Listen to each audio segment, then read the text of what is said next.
Fala galera, cara, que bom que você tá aqui. Esse aqui é o PocketCast, o podcast da JNI da Nazareno Guariroba. Nessa temporada, nós vamos conversar sobre o Evangelho de Marcos. E a nossa expectativa é que você seja muito abençoado com essas trocas de ideias, essas conversas, esses bate-papos que nós vamos realizar aqui. Então, já pega a tua Bíblia, deixa teu curtir aqui, se inscreve no nosso canal se você ainda não é inscrito e bora pra cima. Vamos começar aqui, já é o quê? 9h26. Tá mandando aí. 10h30 a gente termina. Vamos lá.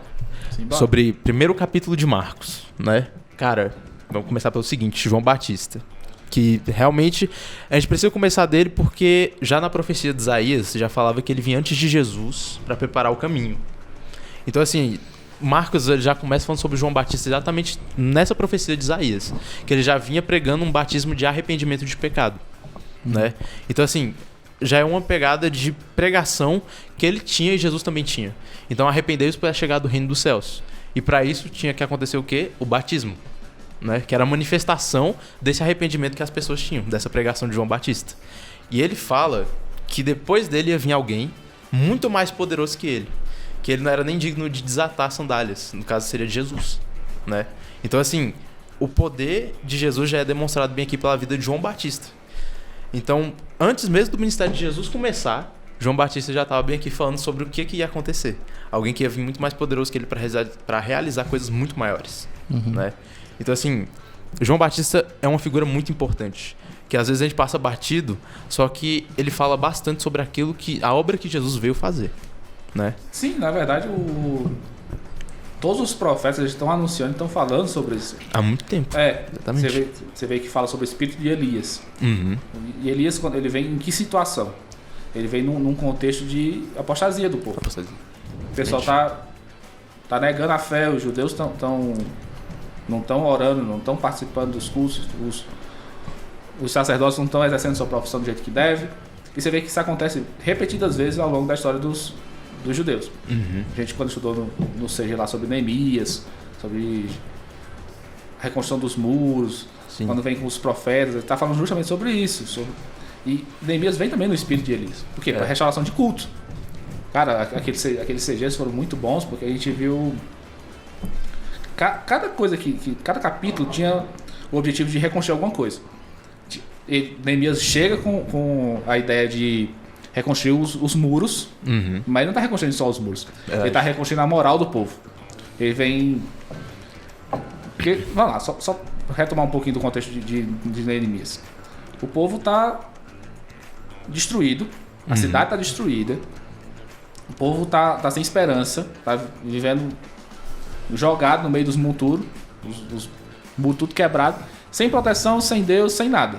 Os sacerdotes estão trabalhando nos campos, não estão servindo no templo, nem existe templo.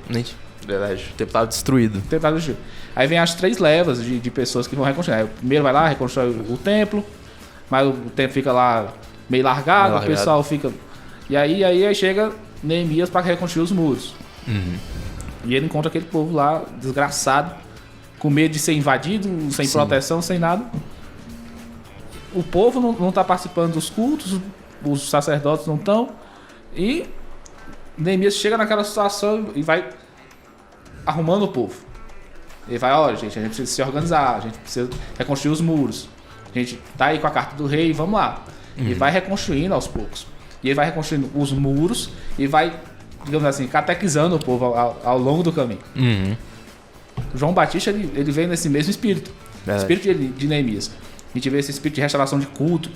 Porque, por exemplo, aí quando você chega em Zacarias é um pouco depois de Neemias, mas ele também vem no mesmo espírito. Restauração de culto. Por quê? Porque o povo tá indo... Agora tem tempo, tem muro depois de Neemias, mas Zacarias tá lá falando pra quem? Um povo que tá indo pra igreja e não tá participando. Tá ofertando de qualquer maneira. Tá só lá por estar. Um culto de qualquer jeito. O que a gente vai ver logo depois daqui, como aqui no livro de Marcos, que o pessoal tá chamando de religiosos. Então os judeus nessa época tá sendo muito religiosos. Verdade. Então, assim, tanto que depois fala aqui, né, mais pra frente, que eles estavam dando a oferta de um jeito e depois ela não honrava pai e mãe. Exatamente. Então, assim, estava vivendo uma vida de qualquer jeito, né, a base de lei de homens, né, basicamente. Então, assim, eles estavam esquecendo mais do poder de Deus. Então, assim, quando a gente vê que, né, João Batista tá chegando bem aqui, exatamente essa restauração do povo. O povo estava muito cego. Sim. E estava precisando voltar realmente às origens, a um culto verdadeiro a Deus. Exatamente.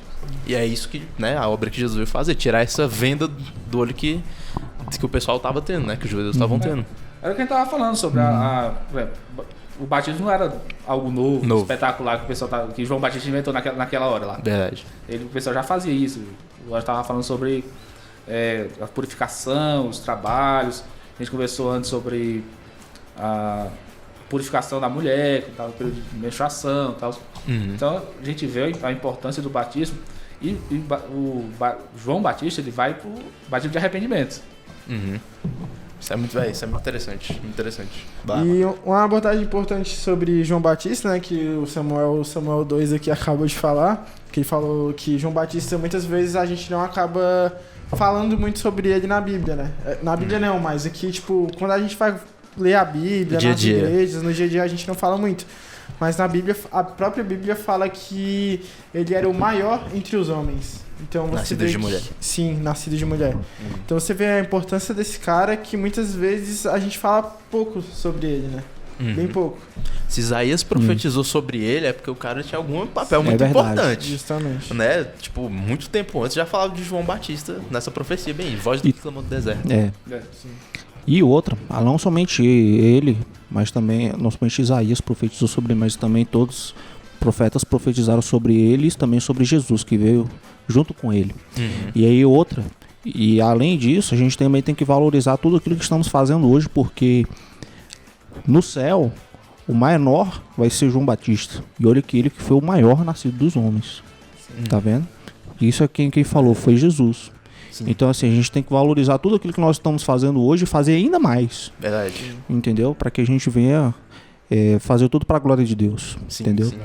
Muito interessante também que, assim, já depois disso, dessa parte aqui de João Batista fazendo essa pregação, já vem a parte do batismo de Jesus. Então a gente vê que, né, João Batista estava batizando a galera bem ali e veio Jesus, né, para ser batizado. E assim, tem muita gente que pergunta por que Jesus tinha que ser batizado? Né? Por que Jesus se batizou? É tipo, a maior, né, o que a gente pode tirar bem aqui de referência é que Jesus estava dando um exemplo muito grande pra gente, que tinha muita coisa pra acontecer bem ali também. Tanto que a gente vê a comunhão da Trindade, do Pai, Filho e Espírito Santo. Porque naquele momento bem ali, vem uma voz, quando Jesus é batizado, né, João Batista não entende por quê. Porque ele mesmo fala que ele não é digno nem de, né, desatar as sandálias de Jesus. É verdade. João Batista não entende por que ele tem que fazer aquilo. Mas Jesus vai lá, né, dá continuidade, é batizado, e aí vem uma voz, que é a voz de Deus falando bem assim: este é meu filho amado e nele eu me comprazo. Sim. Então, assim, tudo nisso já estava no plano de Deus. E isso só confirma, né? Depois vem o Espírito Santo em forma de pomba bem ali, mostrando também Jesus, né? Que estava ali com Jesus, Espírito Santo de Deus. E depois disso tudo, né? Jesus, ele é impelido pelo próprio Espírito Santo para ir para o deserto, para ser tentado por Satanás. Então, assim, Jesus já estava bem ali com o Espírito Santo pronto para resistir às tentações de Satanás. Com certeza. No deserto. Agora, deixa eu só te perguntar. Mas vocês sabem para que serve o batismo? Batismo de João de arrependimento. Exatamente. Não, mas por que a gente se batiza nas águas? E aí? É confessar publicamente a fé que a gente tem no coração. Que você morreu também. E nasceu para Cristo. Exatamente, porque ali nas águas a gente demonstra para todo mundo, também nas aulas de batismo a gente aprende que, inclusive se você não é batizado, venha ser batizado, né? Venha se batizar conosco e demonstre publicamente que você é evangélico. E aí, o que acontece? Quando a gente vai lá nas águas, a gente demonstra que a gente morreu para nossa velha vida e agora quem vive agora é Cristo. As coisas velhas já passaram, isso que tudo se fez novo. Mas o legal é o seguinte: Jesus não tinha arrependimento. É verdade. Ele não tinha pecado, né? Ele vai se arrepender de quê? Mas por quê? Por que ele faz isso? Assim, né? Eu entendo que o propósito de Jesus já começa ali. O livro de Marcos é sobre identidade. Com certeza. Jesus fala: não fala que sou eu não. Não fala que foi eu não que te curou. Ele fala o demônio parece falar: tu é Jesus, filho de Deus, tu é Deus também. Ó, cala a boca, não fala não. Deixa quieto, deixa baixo. Deixa baixo. Por quê? Porque tá falando sobre identidade. Então, o livro de Marcos vai tratar muito sobre isso. Verdade. E quando Jesus ele se coloca nesse lugar de pecador se arrependendo, ele tá começando como se ele estivesse se aproximando de nós. Mais da gente, verdade. Ele tá se identificando mais com o propósito que ele vai cumprir. Ele já é digamos assim, um primeiro passo. Aí ele chega no final, morrendo na cruz, levando os nossos pecados sobre ele. Verdade. Mas ele já começa o ministério dele fazendo o quê? Se arrependendo. Se arrependendo do quê? Dos nossos próprios pecados. Verdade. Que estariam sobre ele no futuro. Isso é muito massa. Por isso que ele é o alfa, o ômega, o princípio e o fim. É Então, aquele que começou a boa obra, ele também é fiel para terminá-la. Exatamente. Então, desde o início, já estava voltado para isso. Sim. Tudo. Né? Igual a gente falou, Já é desde o propósito. nascimento, já estava falando sobre a morte dele. Por Exatamente. nós, né? Cara, isso é muito legal. Muito legal debater, porque tem vários sinais, não são só esses que a gente tá falando. Tem muita coisa A gente que tava acontece. conversando em off, mas É. o Samuel falou sobre a questão do nascimento de Jesus. Marcos, ele pula essa parte todinha, ele não estava preocupado com isso. Com a Isso é genealogia. verdade. A genealogia. Só passa mesmo. Ele não apresenta a genealogia pra gente, ele já vai direto ao assunto. Exato. Ele sai pulando, mas quando você vai ler os outros evangelhos, tem o relato do nascimento de Jesus. E os magos, a gente fala 3 porque são 3 presentes. Exato. Mas ele vai trazer ouro, incenso e mirra, cada um reconhecendo um aspecto de Jesus. O ouro representando a soberania de Deus, reconhecendo ele como rei. O incenso, a parte espiritual, a parte de culto, que Jesus deveria ser cultuado. E mirra já é uma profecia para o futuro. Jesus, que mirra é um perfume para o morto. É um unguento que passa para o morto não feder. Então já aquela mirra que ele ganhou foi usada depois. Lá quando ele foi sepultado. Quando Jesus foi sepultado. Então já era uma profecia lá desde o começo do nascimento de Jesus, da morte dele. A gente vê essa continuidade do ministério que o Samuel falou, que ele começou, né, do propósito de Jesus, essa continuidade com Jesus já chamando gente para acompanhar ele. Sim. Né, pessoas para acompanhar, para estar do lado dele bem ali em diversas situações. Então, assim, a chamada dos primeiros discípulos. A gente vê que os primeiros são Simão e André. E depois, né, eles estão bem ali pescando. E Jesus fala, ó, deixa tudo, que agora vocês vão ser pescadores de homens. E eles tiveram essa coragem de renunciar tudo o que eles tinham bem ali. Porque, assim, eles já eram pescadores faz um tempo. Sim. Então eles já tinham uma segurança, eles já tinham uma margem ali, já conhecia, já tava tudo ok, pá. Só que aí Jesus chega e ó, deixa tudo. Pera aí, Então, assim, é uma renúncia total. eu posso dar um spoiler Claro. do final do livro?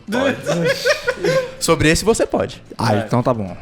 Eu queria dar um spoiler sobre o final desse livro, que depois eles tentam voltar a pescar e não conseguem. Verdade. Quando Jesus vem, ele transforma tudo. Exatamente. Né? E quando eles vão lá para poder pescar, somente quando Jesus fala para eles pesquem do outro lado é que eles realmente conseguem alguma coisa para pescar. Verdade. Tá vendo? Então, já vê que é tudo com Jesus, propósito com Jesus, né? A partir dali já não conseguiu mais ver sem ele.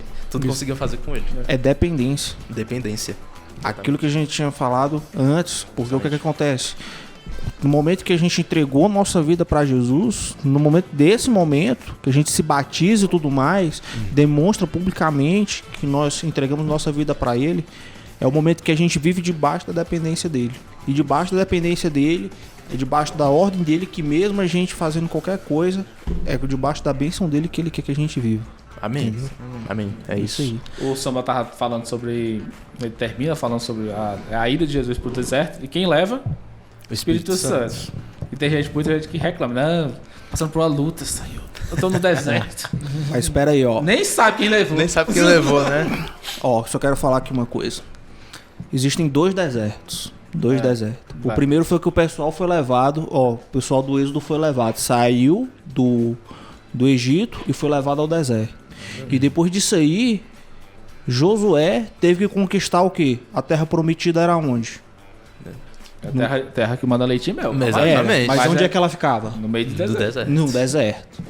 Então até pra gente conquistar a terra que manda leite e mel, a gente tem que tirar leite de pedra do meio do é nóis. deserto, entendeu? É isso. Aí, ó, Não adianta fugir de luta. Não Uma hora adianta. ou outra você vai ter que ir pro deserto. Até pra- Aí bota até a música do Michel Jones. Você me lembra. É no deserto que o caráter vai ser construído. Exatamente. Olha, Jó. Jó passou um deserto imenso. E quem foi? Tudo Quem que foi mesmo? aconteceu? Quem foi Quem autorizado? autorizou? Quem autorizou? Deus. A quem ir lá retirar as coisas dele? Pois é, Satanás. Então olha só, né, o que aconteceu. Você E olha ele. o que aconteceu depois, como é que a vida de Jó foi, né? Ele já tinha uma vida boa, só que a vida ficou melhor ainda. Isso. Porque ele só conhecia Deus de ouvir, mas depois de tudo isso que ele passou, aí ele começou a ter um relacionamento com Deus mais próximo. É verdade. A presença dele é maior. E tem aquela questão de também que ninguém aprende no deserto, né, cara? Não, ninguém aprende fora do deserto. Aí sim!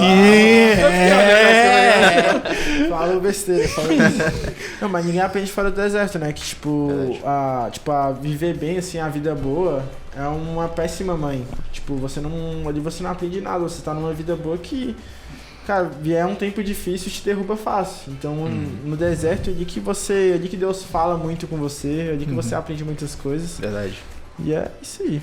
Na verdade, Isso aí. quando eu falo pro pessoal do louvor, velho, se errar, beleza, passa pra frente. Você aprende com o erro. Exatamente. Você não aprende acertando. Se você tá acertando, você vai melhorar em quê? verdade. Você vai consertar o quê? Se já tá certo. Já tá certo. Isso aqui você fez, isso aqui tá certo, eu vou consertar o que tá errado. Ah, mas eu fiz tudo certo. Pô, beleza. Você tá fazendo tudo certo? E aí? Certeza? Reveja. Tem alguma coisa muito errada É. aí, você tá fazendo tudo certo. Exatamente. É a mesma coisa, se você não tá passando por luta, tem alguma coisa muito errada aí. É. Você não tá passando por deserto, tem alguma coisa muito errada aí. É que nem fazer prova de matemática. Se tá muito fácil. Porque você errou a questão, hein? Em algum ponto você não tá prestando atenção. Mas matemática tem um negócio legal. Eu tava conversando com o pessoal ontem, depois de contar a Vitória, eu tava conversando justamente sobre matemática. E sobre didática, sobre essas coisas.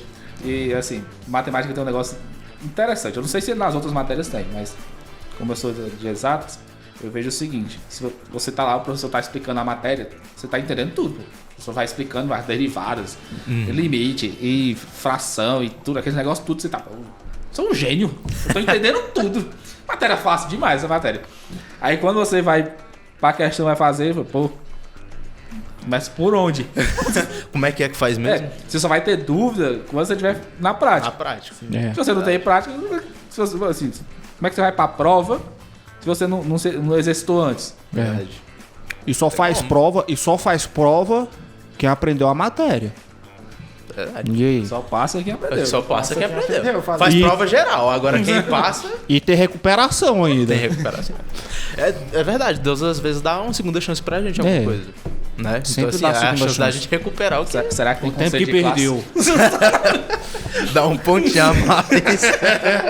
Não, passa esse menino. Passa. Não, mas tem conselho de classe sim. Imagina só, Jesus, Deus, Espírito Santo lá. E aí, vamos deixar? Não quero ver esse de recuperação, não. Passa. É, mano. Passa. Ele faz a reunião, faz o Espírito Santo. E aí, aquele menino lá, velho. Bora passar aí. Não, o menino é bom, o menino é bom. Ele se esforçou, a gente viu que se esforçou. Vamos passar. Vou passar. Fez uns rabiscos lá, nada a ver. mas Advogado fiel. Não, o menino jejuou até o final. Até o Jejuou até o final. aguentou, vamos passar, vamos Vou passar. passar ainda. É não. isso. Mas assim, depois disso aqui que a gente falou sobre essa parte, tem a primeira revelação do poder de Deus na vida de Jesus, bem aqui, de forma ativa na vida de outra pessoa. Ou seja, Deus agindo em Jesus na vida de outra pessoa. Que é Jesus expulsando o demônio, É verdade. né? Então assim, a gente tava conversando bem aqui em off também, que o Samu falou, que já era uma prática dos judeus o exorcismo, só que não igual Jesus começou a fazer. Por isso que a galera ficou maravilhada, falando o que é isso, né? Porque assim, o Samu explicou bem aqui pra gente, é como se fosse um espetáculo, né? É. O exorcismo. Durava ali um tempão, bem ali e tudo mais, tinha que fazer um monte de coisa. Só que Jesus, ele apenas fala bem assim pro demônio, saia dele e cale-se, né? Primeiro assim, cale-se e saia dele. É. Então assim, Jesus, ele não precisou de nada, de nenhum espetáculo, de chamar a atenção de ninguém. Ele fez, né, bem ali com o poder de Deus que age nele. Então assim, é algo novo, judeus bem ali, porque assim, não era comum alguém chegar bem assim com tamanha autoridade e conhecimento que Jesus tinha, porque assim, ele estava ensinando numa sinagoga e aí esse demônio foi lá e manifestou, né? Jesus não chegou nele bem ali, sentindo alguma coisa estranha, ele manifestou, perguntando o que Jesus queria com ele, e Jesus foi lá e expulsou. né? E a galera ficou maravilhada, glorificando a Deus. Porque assim, era algo que Deus estava manifestando o poder dele de uma forma extraordinária. Sim. Né? Marco Daniel, fala aí. Tipo assim, e tu vê que isso que chama a atenção, né? Que Jesus foi de uma forma simples, ele não precisou usar paletó nenhum, assim. Palito. Importante. Então, tipo, velho, é top, né, mano? Então, tu vê até as igrejas de hoje, muitas igrejas usam muito o sensacionalismo, assim, pra chamar a atenção na hora de expulsar demônios e essas paradas. E você vê que não precisa disso, né, cara? Não precisa desse exagero. Tem igrejas que querem voltar ao espetáculo que era. Então, justamente. E aí que tá. E Jesus veio de uma forma tão simples. E assim, ele ganhou muito mais pessoas do que essas igrejas conseguem ganhar, né? E na verdade ele ganha autoridade, né? Sim. Ele Com ganha autoridade, certeza. porque o pessoal, possivelmente o pessoal já sabia que aquilo ali realmente era um demônio. O pessoal já dizia, não, aquilo ali é demônio mesmo. Ele não é fingimento. Exatamente. Aí, eles estão acostumados com aquele espetáculo, aquela cena toda, não, vamos, traz o óleo ungido, aí, tô fazendo força, ai demônio, e sai, joga água benta, tá. Aquele espetáculo, o pessoal tudo em volta, tá olhando, então, eles estavam acostumados com isso. Aí chega ele e fala, ó, cala a boca e sai. Então já choca. O pessoal fica chocado. Não é? Porque, Mas, assim, quem é esse que tem autoridade? se isso é na rua, uma pessoa que não tá acostumada, por exemplo, com culto, né? E passa alguém bem ali com autoridade no Espírito Santo, uma pessoa que, tipo, tá bem ali com raiva, tá empurrando todo mundo, o pessoal percebe que, tipo, tem uma força a mais bem ali. Sim. A pessoa vai lá e expulsa, todo mundo na rua vai ficar chocado. Todo mundo vai olhar e falar, que isso? Né? Porque assim, não é normal, eu não vejo isso todo dia. Com Né? certeza. Então, choca. Sim. O poder de Deus choca as pessoas. Não é algo que a gente vive e fica acostumado. Não é uma coisa que a gente fica acostumado. A gente ainda fica chocado. Eu já vi muitas pessoas expulsando demônios, mas até hoje, quando eu vejo, eu ainda fico, né, Chocado. com temor. Né? O temor do Senhor. Eu ainda fico... Gente, Deus é Deus. Né? Não, é aquela, né? O pessoal vai lá pra frente e vai, beleza. O demônio tá lá, beleza. Mostra que a gente eu tô aqui. Tô aqui. De boa. Tranquilo. Não mexo com ninguém, não tô fazendo Mostra que nada. a gente não deve brincar, né? Com muita Exatamente. coisa. Justo. De coisa que muitas vezes o pessoal, muitas vezes por falta de não saber muita coisa também, às vezes falta de conhecimento, o pessoal acaba ali brincando e tal, não sei o que, forçando uma série de situações ali. E às vezes vai na empolgação. O pessoal vai, eu tô É no poder da pessoa eu acabei de própria. descer um monte aqui, eu tô aqui ó, pingando unção, sabe? Porque o cara vai na ostentação, gosta, assim, ó, unção pura. Aí eu, não, meu Deus, se eu jogar aqui, o paletó cai. O demônio aqui cai de penca. Efeito Daqui a pouco especial vai aí, lá ó. e se tomar uma surra igual acontecer. Ó, eu conheço Jesus, conheço esse Paulo aí que vocês estão falando, Mas você nunca quem é? desceu a peia nos bichinhos. Tem que ter cuidado. Essa ostentação gospel é um risco, né? De alguém que está se achando muito bem ali e tudo mais. E acaba acontecendo uma Sem situação vergonha, dessa. Temos que ter. Aí passa vergonha. E envergonha o nome de Jesus também. com né? certeza. Esse é um dos perigos. Porque assim, se você tá passando vergonha pelo nome de Jesus, é uma coisa. Porque sempre vai ter alguém pra zombar de você. Sim. Mas agora, se Jesus tá passando vergonha por causa de você, tem outra parada aí. Né? Então não pode acontecer. Ai, daquele que traz vergonha pro evangelho. Exatamente. Eita. Eita. Fogo. Fala, Deus. Fala. Mas assim, depois disso a gente vê Jesus em um cenário completamente diferente, né? Tem muita gente ali em volta de Jesus, maravilhada, só que tem um momento que Jesus sai para um lugar deserto para orar. Uhum. E depois os discípulos vão lá procurar Jesus, porque tem muita gente procurando Jesus nesse momento. E Jesus está onde? Num lugar deserto orando, falando As com maravilhas Deus. que ele fazia atraía multidões. Exatamente. Tanto que é exatamente isso que o Ângelo falou, que desde esse momento que Jesus expulsou esse espírito imundo, a fama sobre Jesus começou a se espalhar bem ali no lugar inteiro, né? Mas Jesus, o pessoal procurando Jesus para ser curado, alguns curiosos também sempre, né? Com certeza. Né? Porque, que é isso? Tá? O que tá acontecendo bem aqui? Tem sempre um... Não, até porque eu pensei, certeza que tinha É. as irmãzinhas fofocas, meninos. É. Não te conta é nada. Joãozinho lá da esquina, Jesus tirou o figo. Você não sabe, O você figo não arrancou, sabe. botou na mesa, picotou, já botou de volta. Costurou bem ali na mão sem agulha alguma. Você nem Precisa ver. Né? Tem sempre uma galera dessa. Mas assim, Jesus, mesmo muito procurado por essa galera, pelos discípulos, Jesus estava num lugar deserto orando. Sim. Então assim, mostra que Jesus ele se recolhia em alguns momentos para conversar com Deus. É. Então, e a gente às vezes não faz isso. Né? Se verdade. recolher bem. A gente vive, às vezes, tanto na correria, tanto no automático que a gente não percebe que a gente precisa de um momento a sós com Deus para conversar, né? Tirar todas as vozes da nossa cabeça, tudo que tá acontecendo, todo momento corrido bem ali, e precisa de um momento sozinho com Deus para conversar. E na verdade é o seguinte, também Jesus não nega serviço não, porque o pessoal foi chegando, ele foi curando, o pessoal deu um mano porque ele escapou. Exatamente.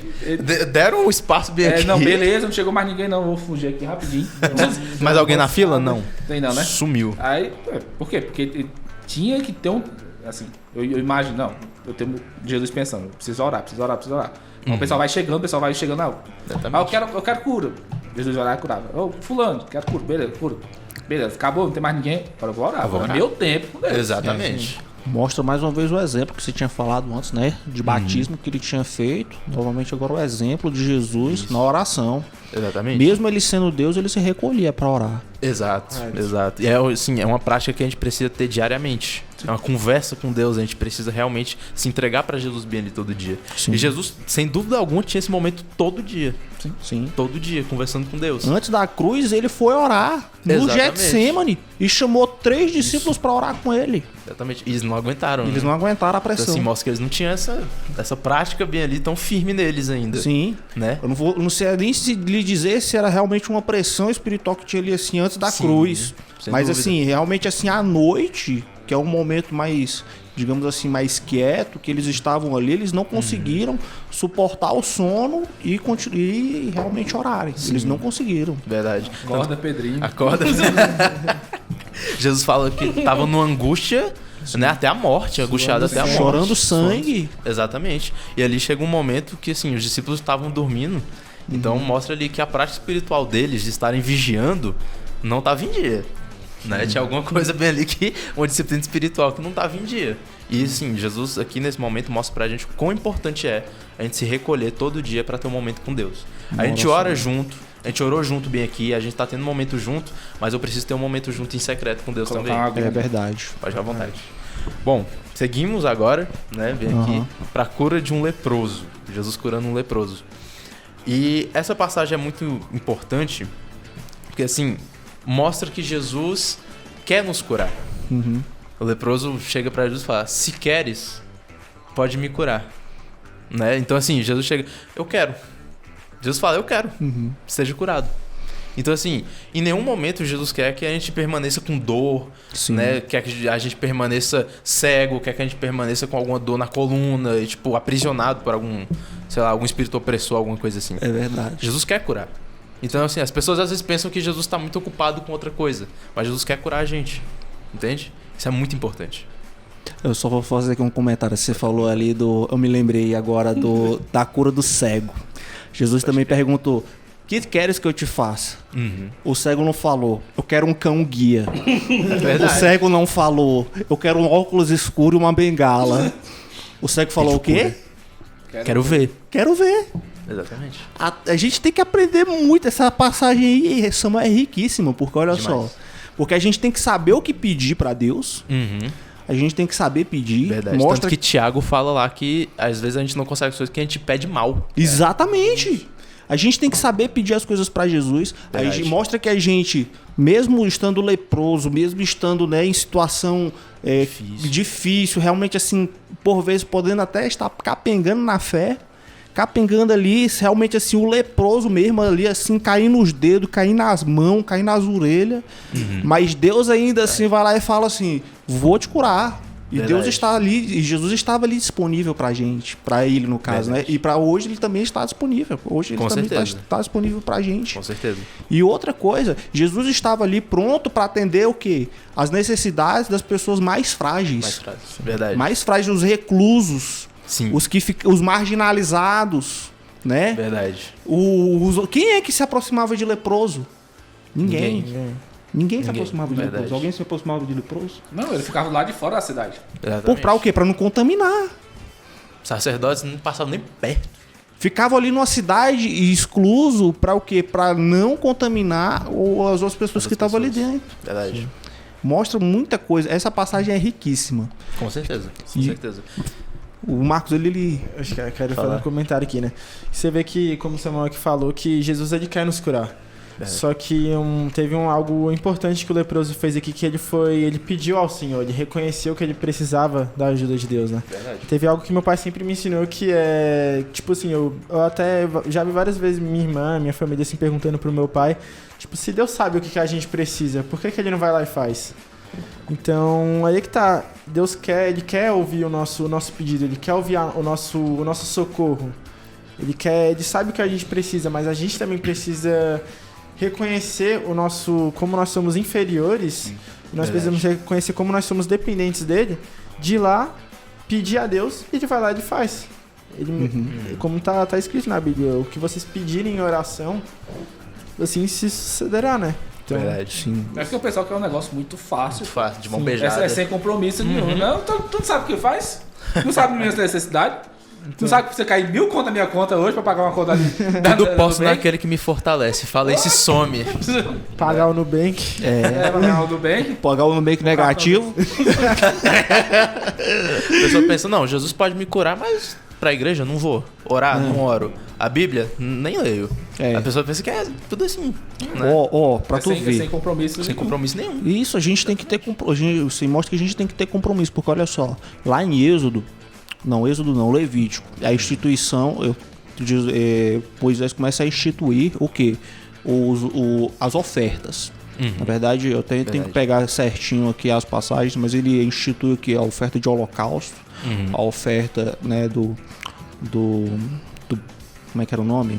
As ofertas que eram realizadas dentro do sacrifício ali, para o que? Em oferta a Deus, para que tudo aquilo que era realizado ser para Deus.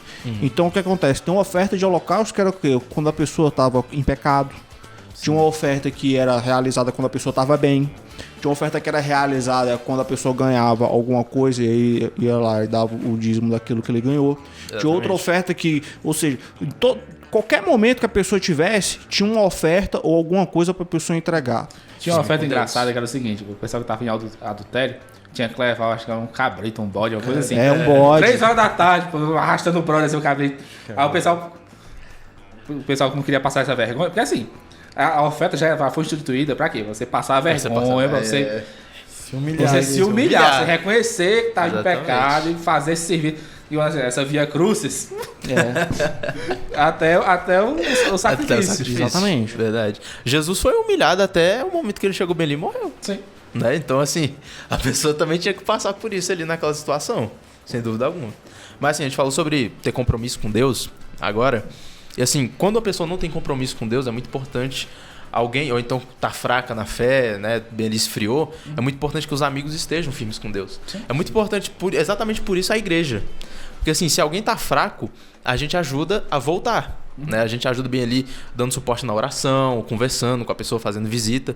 Então, assim, é exatamente isso que a gente vê no capítulo 2, no início do capítulo 2, que é Jesus curando um paralítico. O paralítico não podia ir até Jesus, mas os amigos que fazem o quê? Vai lá e leva ele até Jesus. Né? Assim, Jesus estava bem ali num quarto, podemos falar, como se fosse uma sala nessa que a gente está aqui agora, cheia de gente. Jesus não conseguia nem comer. Né? Fala assim que Jesus e os discípulos não estavam conseguindo nem comer. Tava muito cheio lá. Aí, o que acontece? Eles falam, gente, ele não vai conseguir entrar com ele. Aí vai lá no telhado, abre ali o telhado para descer ele na frente de Jesus. Sim. Jesus vê a fé deles. É muito interessante quando Jesus vai curar, né? Ele vê a fé deles e cura o homem. Aí ele fala, não, mas pera aí. O homem nem fala. O homem nem fala, nem fala nada. Pera aí, a primeira coisa, eu quero só lembrar a primeira coisa. Ele vai lá e fala assim, eu vou te salvar. Você está salvo. E depois disso aí que ele cura. Perdoados são seus pecados. Depois o pessoal começa a falar assim, uai, mas quem é esse homem que tem poder para perdoar pecados? Esse cara tá achando que é. Aí ele é Deus agora? Fariseu já ficou assim, né? Já ficou ali. Isso é naquele também negócio que ele tava falando sobre o propósito de Jesus. Com certeza. Isso é um outro...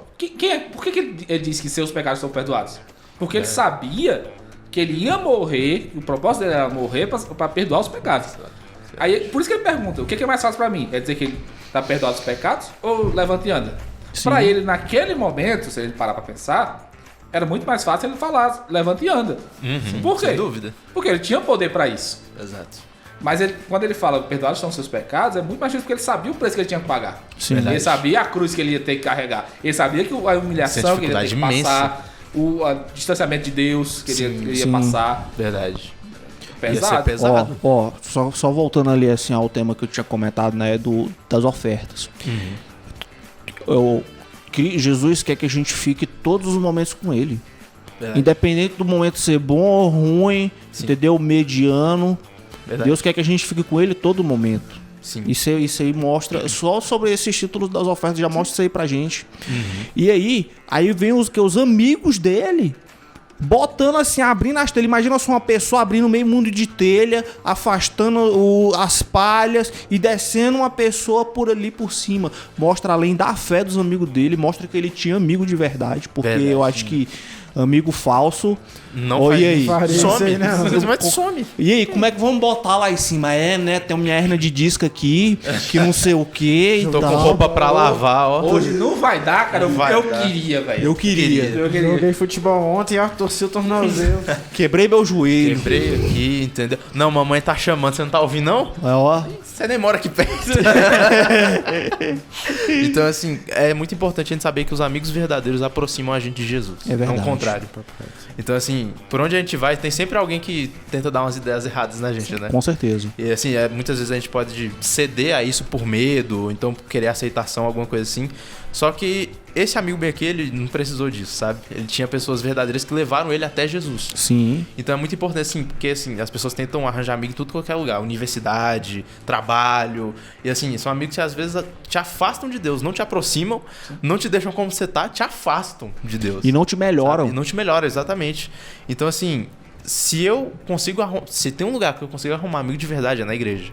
E quantas vezes um milagre pode ser só um simples gesto de oração? Verdade. Uma oração é uma demonstração de amor. Com toda certeza. Porque a gente tá intercedendo pela pessoa. A gente tá clamando a Deus para que a pessoa venha ser curada. A gente tá clamando a Deus para que a pessoa venha ter o milagre dela na vida dela. Jó, ele foi curado no momento que ele começou a orar pelos amigos dele. Verdade.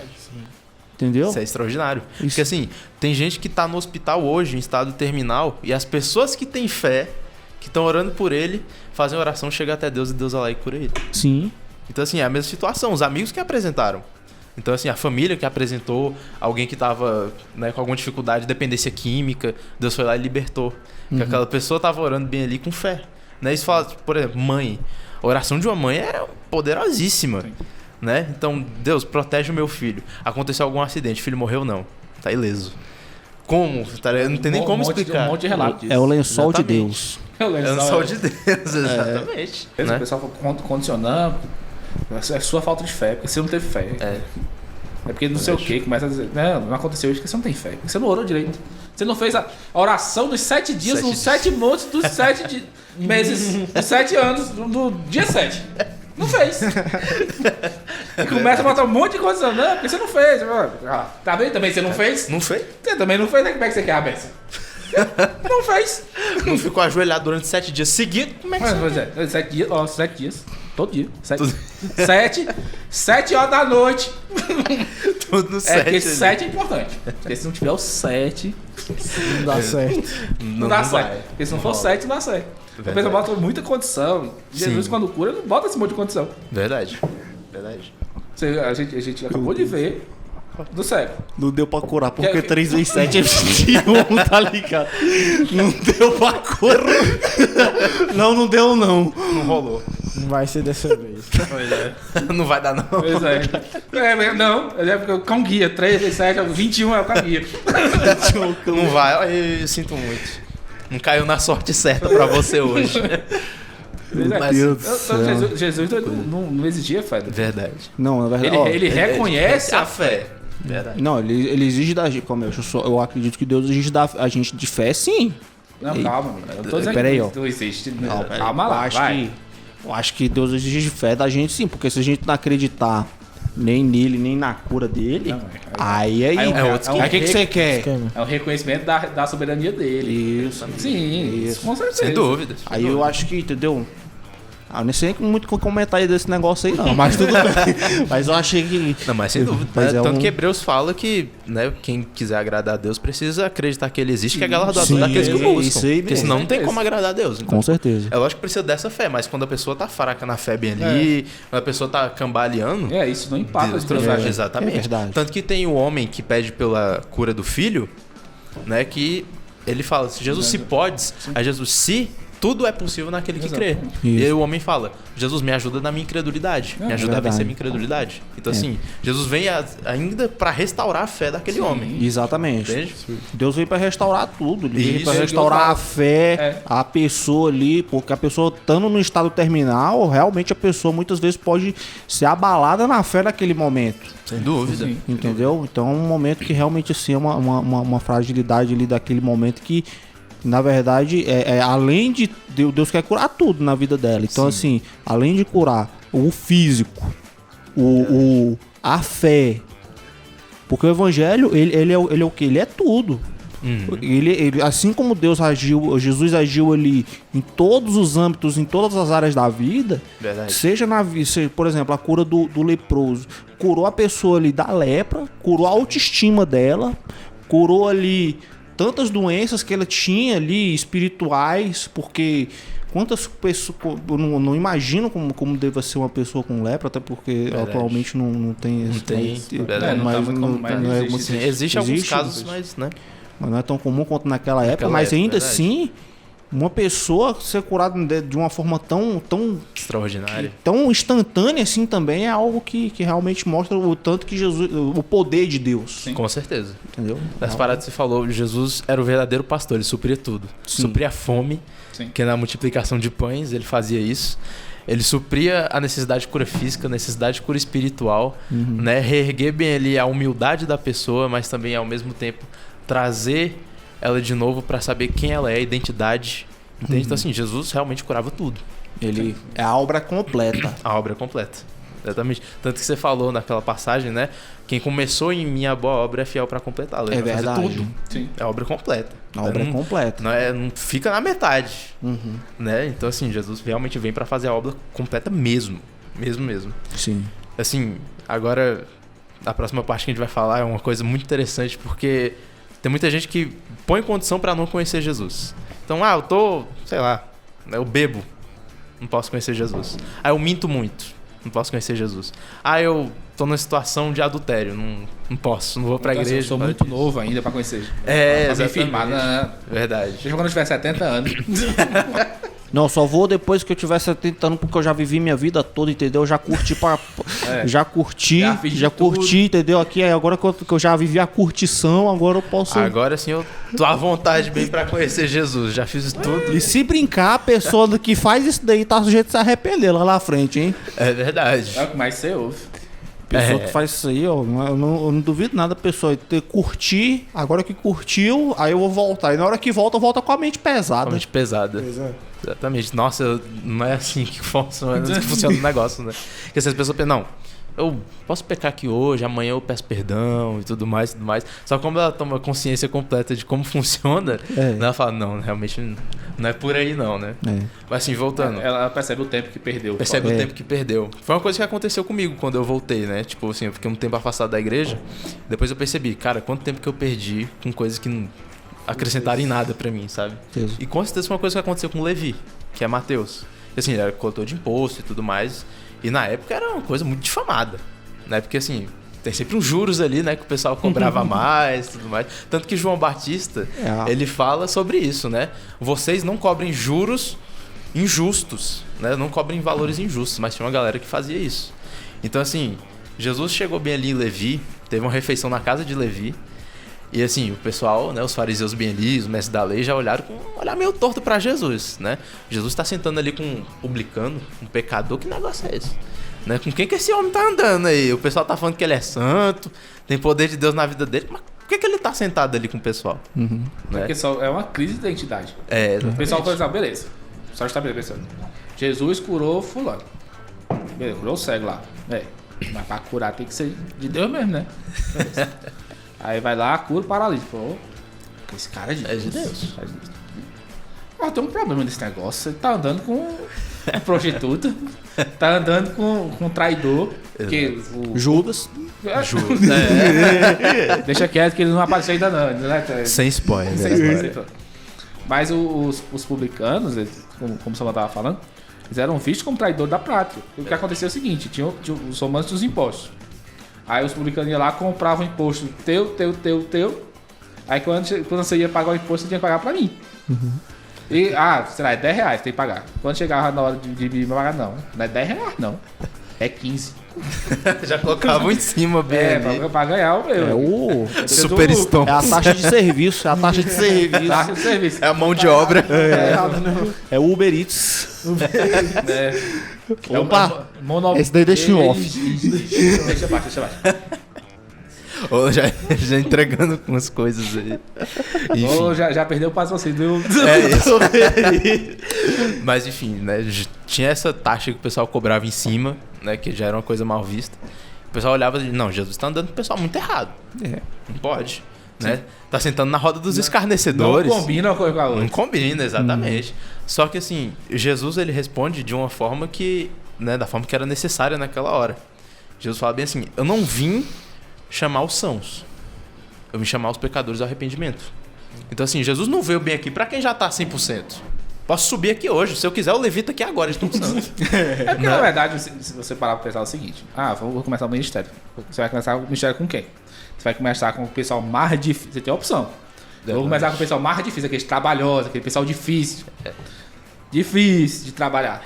Ou você vai começar com a elite. Porque na época, você tinha escolas de profeta. Verdade. Lá desde Samuel já tinha as escolas de profeta, já tinha os mestres da lei. Então, era o pessoal que vinha estudando desde de molequinho para quê? Para ser elite. Ele ia, tinha o pessoal, os sacerdotes trabalhavam com medicina. A medicina dos judeus era de um nível que eles chegavam a fazer cirurgia de catarata. Naquela época. Verdade. Então, era um nível muito alto. Aí Jesus escolhe trabalhar com quem? Com os perrapados. Com os marginalizados, a galera, a margem da sociedade, o pessoal que não queria nem chegar perto. Esse pessoal frequentava a sinagoga? Não frequentava. Não ia para os cultos. Mas eu quero só fazer um adendo aqui. Além disso daí, eram pessoas que verdadeiramente estavam dispostas a se arrepender. Além de ser esse tipo de coisa, porque assim, eles reconheciam que eram pecadores. Com certeza. É verdade, porque eu acho que esse daí é o principal ponto. Sim, até porque assim, em certo nível, se você pega... A gente tá comparando, por exemplo, Pedro pescador. Só que Mateus era publicano, coletor de impostos. Um era, digamos assim, menos letrado, e o outro era muito letrado. Tinha muito curso, tinha muito conhecimento. Ele tava à margem porque o pessoal era nacionalista e pensava, não, esse pessoal é traidor. O judaísmo do segundo templo é muito nacionalista. Eles estão procurando um Messias para quê? É para libertar a gente. Verdade. De Roma, exatamente. A gente tá aqui no cativeiro, a gente vai vir um Messias que vai meter a espada na cabeça desse povo, vai descer a lenha. Sim. Então eles estão nessa perspectiva, aí chega Jesus dizendo o seguinte, não conta pra ninguém não, deixa abaixo. Ou, eu tô curando você, mas fica quieto. Silêncio. Conta pra ninguém. Por quê? Porque ainda não é chegado o tempo dele. Verdade. Imagina, se acontece alguma coisa, o pessoal começa a alvoroçar. O ministério de Jesus já foi curto, já foi 3 anos. Se ele não fala, não conta. 5 meses ali já. 5 meses já era. ó. Ia causar um burburinho, o pessoal ia dar um jeito de matar ele rapidinho. Verdade. E o pessoal já fazia isso, eles estavam ali procurando em todos os milagres. Quando ele curou no sábado, todo mundo estava ali procurando. E aí, como é que a gente vai agora achar um jeito de matar esse cara que curou uma pessoa no sábado? Verdade. E aí, como é que vamos fazer? E aí, Marcos? Como é que a gente vai desenrolar? Como é que a gente vai fazer pra matar E aí, uma pessoa Marcos, no sábado? O que você vai fazer, Marcos? E aí, Marcos? O que você vai fazer, Marcos, agora? Aí chora. Se matar. Já era. Aí deita e chora, né, Marcos? E assim, a gente vê que eles tinham muito esse preconceito. O que ele tá fazendo lá? O que ele tá fazendo lá? Não pode. Mas eu sei, por exemplo, porque Jesus ele tinha uma certa autoridade pra andar com esse tipo de gente. Ele tinha, realmente ele era Deus. Agora a gente tem que tomar cuidado, até mesmo nós somos crentes, assim, quando a gente vai andar com esse tipo de gente, evangelizar. Sem dúvida. Que é que nem que eu dei o exemplo aqui quando a gente tava em off. Que tem gente que vai evangelizar, por exemplo, na balada e não volta. E isso é um grande risco. E aí por isso que vai o poder de você sensibilizar espiritualmente na forma de jejum, na forma de oração, leitura bíblica, para quando você vai para esse campo mais perigoso, assim, mais, tipo, que você tem que estar realmente ali em dia com a palavra. Com certeza. É aquela história lá do se fazer de louco pra ganhar os loucos, o cara fica loucão mesmo. Exatamente. O pessoal leva muito ao pé da letra o negócio lá e se perde. O cara fica doido mesmo. Não, eu tenho os maconheiros lá, vou dar um tapa só pra experimentar, pra ficar na vibe lá. Pra ficar na vibe deles que eu falo na linguagem deles ali. Eu me fiz de maconheiro pra ganhar os maconheiros. É isso que a palavra tá dizendo. É isso que Jesus, né? É isso que Jesus quer de você, vai acreditando. Exato. É necessário a gente ter cuidado, como o Marcos falou. É muito necessário a gente ter muito cuidado, porque olha só, a gente tem que ter noção do nosso chamado, como você, Samuel, falou. A gente tem que ter cuidado, como o Marco Daniel falou. A gente tem que ter a blindagem de Deus, a gente tem que ter tudo. Sim. A gente não pode se deixar levar por palavras, porque muitas vezes é um momento de fraqueza que às vezes faz a pessoa realmente assim se desviar de vez e ir embora. Exatamente. Então é necessário a gente ter muito cuidado com tudo aquilo que a gente realiza. E além disso, também a gente precisa ter noção do nosso chamado. Porque, por exemplo, às vezes a gente... Deus chamou a todos para que fossem salvos. Sim. Mas poucos realmente assim se propõem a seguir o chamado de Deus. Então é um ponto que, às vezes, a pessoa que se converteu, por exemplo, uma pessoa que é um ex-traficante, se converter, ele vai conseguir pregar a palavra de uma forma muito mais eficaz do que eu, né, que nunca fui do mesmo grupo, ele vai conseguir pregar de uma forma muito mais eficaz, entendeu? Verdade. Então, assim, até pelo próprio testemunho dele. Do testemunho dele, ele vai de mudança de vida. Tem o testemunho do PG mesmo falando, que muitas pessoas em volta dele, porque é o seguinte, muita gente não sabe, mas o PG, o cantor, ele foi maconheiro, ele experimentou de tudo. Uma vida doida. Viveu uma vida doida. Eu ia falar... Quando ele se converteu, muitas pessoas, pelo testemunho dele, pela mudança de vida, e aquilo que tu tava falando antes, dizendo, fulano não tem jeito não. PG era esse cara. Esse cara que o pessoal falava, aquele dali vai morrer de overdose. Ele aí vai ter uma crise, vai morrer aqui, não tem mais jeito. Rodolfo Abrantes também. Isso. Aquele cantor de reggae. O Salomão do Reggae. Salomão do Reggae. Mesma coisa. Então, muitas pessoas se converteram pela mudança de vida dele. Verdade. Tanto que a gente vê tanto de gente que assiste o Rodolfo Abrantes e fala, cara, antes eu tava na mesma situação que você. Sim. E hoje a minha vida foi transformada por meio do seu testemunho. Exatamente. Que é hoje, tá se referindo a isso. Verdade. Agora, quando a gente falou sobre propósito, é legal porque é o seguinte. Tem a passagem, né? Ser santos, vosso Pai é santo. Tem algumas traduções que falam sobre perfeito. Perfeito, verdade. Exatamente. Só que na Bíblia a gente tem quando a gente lê perfeito, inclusive foi tema do seja sobre Teleios e o outro, né, que você tinha comentado. Teleios, exatamente, a palavra grega que traz esse sentido de perfeição. Quando a gente no português a gente fala sobre perfeito, a gente lembra de quê? Sem defeito. Exatamente, algo que não tem defeito. Verdade. Sem defeito, sem mancha. Então essa xícara, ela não tem defeito, ela não tem marca, não tem um arranhão, ela é perfeita. Ela está em ótimo estado. Mas quando a gente fala sobre a perfeição no sentido judeu, não é sobre isso. É sobre cumprir um propósito. Então, para que essa xícara serve? Ela serve para eu tomar água. Então, se ela cumpre esse objetivo, Perfeito. ela é perfeita. Ela pode estar com arranhão, ela pode estar com a tinta descascada, ela pode estar um pouquinho lascada. Mas, se ela cumpre o propósito que ela foi feita... dela. Eu quero só fazer aqui uma adendo. Do que essa xícara aqui é feita? Cerâmica. Que é tirada do barro. Isso. Então a gente tem que ser moldado para poder ser usado. Pegou a opção? Essa foi. Tirou onda. É que tem que estar conectado o tempo todo, senão não pega. senão não pega. Mas, cara, é isso mesmo. A gente precisa ter noção do que a gente precisa fazer bem aqui. A gente foi chamado para algo. Então a gente precisa ter noção disso. Sim. Mas isso a gente só tem noção quando a gente começa a se relacionar com Deus diariamente. Né? Porque assim, eu não vou já começar, com certeza não vou me converter já sabendo o meu propósito. Falar, não, exatamente. é isso. Eu tenho facilidade com desenho. Vou começar a desenhar pra galera. Esse é o meu propósito, sem dúvida.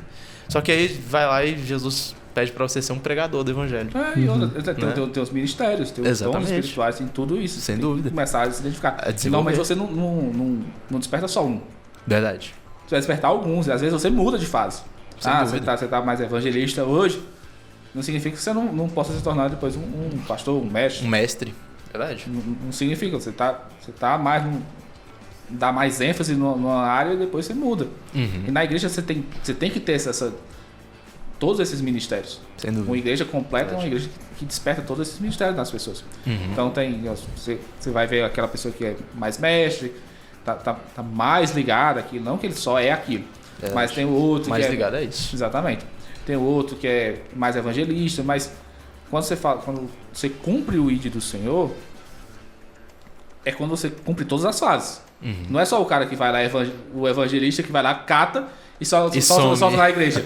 Não, eu já trouxe. Vocês se viram aí, velho. Oxi. Não, eu vou atrás de mais outro. Tem que fazer mais isso? Tem que dar Ainda apostolado? Ainda tem que discipular. Oxi.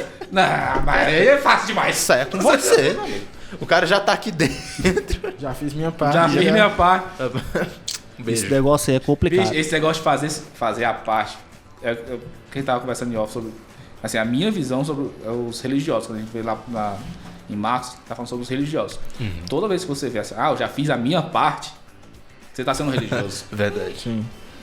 Isso aí. Porque você tem que entender que você tem que fazer todas as partes. Todas as partes. Todas as partes. Não que você vai assumir toda a responsabilidade e você faz tudo dentro da igreja, não. Mas você tem que entender que você é um dispenseiro da graça de Deus e você tem que agir em todas as áreas. Verdade. Você tem que estar lá para servir. Você serve a todos. É isso que está escrito na palavra. Verdade. Serve a todos. Eu vim para servir, não para ser servido. Exatamente. Tem que estar em tudo. Não é que você vai... eu vou tirar o espaço do anjo, porque eu tenho que estar no lugar do anjo. Não vou estar dando o anjo está dando aula para os adolescentes, não. Eu vou dar aula para os adolescentes, vou tomar o lugar dele. Aí tem outro que está dando aula para a senhora. Eu tô lá nas senhoras, dando aula para a senhora. Aí tem o pregador. Eu toco canto e toco birimbau e bato a cabeça assim para tocar. Não é por aí, velho. O cara chupa a cana e assovia. Tem que ter temperança também. Né? Também não pode, né? Chegar a Mas é você desenvolver seus dons, seus talentos. Você entender. Se Deus te deu, desenvolve. Exatamente. Mas entende onde você está sendo chamado, de onde você está naquele momento. Aquele momento também é importante. Verdade. Por exemplo, eu toco bateria, eu toco violão, eu toco teclado, eu toco alguns instrumentos. Eu não canto, eu sei que meu lugar não é cantar. Já tirou algumas provas. E pra isso precisou testar. Exatamente, com certeza. E outra, não é porque eu sei tocar essas coisas que eu vou tocar tudo ao mesmo tempo. Exatamente. Né? Ver o que tá precisando. Ah, não, hoje tem baterista pra bateria. Não vou, porque senão vai ser os dois, cada um com a baqueta bem aqui. Exatamente. Né? Aí tem o baterista, eu tiro um pedaço da bateria pra tocar aqui. Eu tô tocando teclado e tocando meu bumbum aqui. É isso. Tem gente que tenta fazer de tudo, mas tem gente que não faz de nada. Né? Então, tipo, é a falta de equilíbrio, né? A falta de temperança. Mas assim, essa pessoa tem um dom para evangelismo. É diferente. Então, assim, pra mim vai ser mais difícil nesse começo, como eu vou evangelizar, o que eu vou fazer. Mas pra pessoa que tem o dom de evangelismo, ela vai ter uma facilidade a mais. Sim, ela vai ter um foco a mais, exatamente, dos capacitas. Às vezes o cara não tem dom nenhum. Aí Deus tá falando, vai lá, prega a palavra. Não vou não tem dom. Eu sou pesado de língua, Moisés falava. Exatamente. Eu sou pesado de língua, eu não consigo fazer. É gago. É o gago. E assim, ele foi.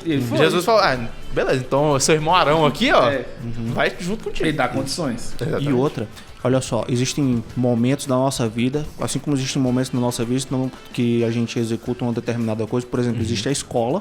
Depois da escola a gente vai trabalhar, né? Sim. Ou então a gente vai para uma universidade, fazer uma faculdade. Verdade. E aí sim trabalhar.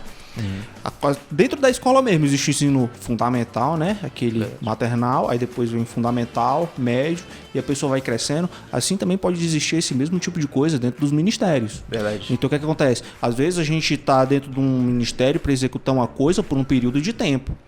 Então, às vezes, a pessoa, por exemplo, pode estar executando um serviço por um espaço de tempo e depois ela sai daquele ministério para exercer uma outra função e um outro ministério. Sem dúvida. Por quê? Porque às vezes a pessoa percebeu que naquele ministério a pessoa ela não estava se sentindo, não falo nem à vontade, mas ele não estava exercendo 100% aquilo que Deus queria.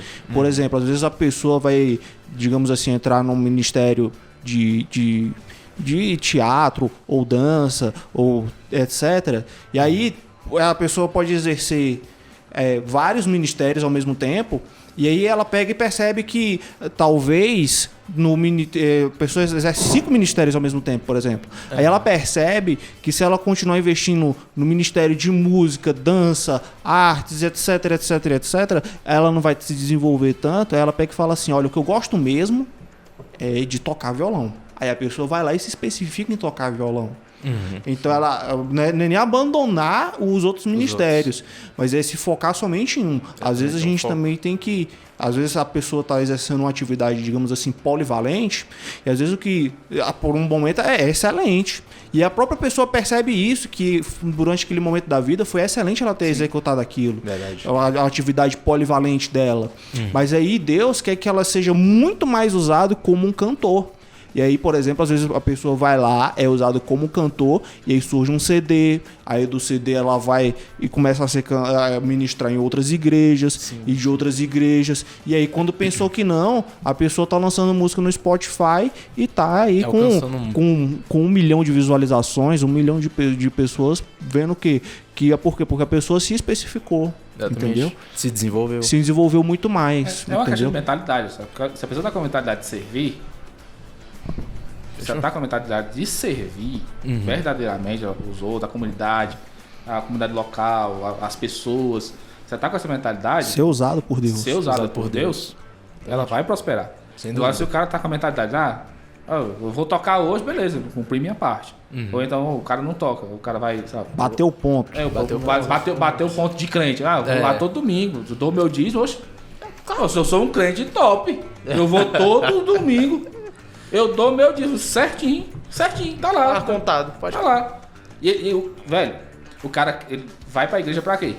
Não, eu quero sentir a presença de Deus no domingo, mas é só no domingo, ó. Tá aqui, espaço. De segunda a sábado. É aquela questão que a gente tava falando sobre compromisso. Sim, verdade. O cara quer usufruir dos benefícios, quer usufruir da glória, quer usufruir do Espírito Santo. Sem compromisso nenhum. Sem compromisso nenhum.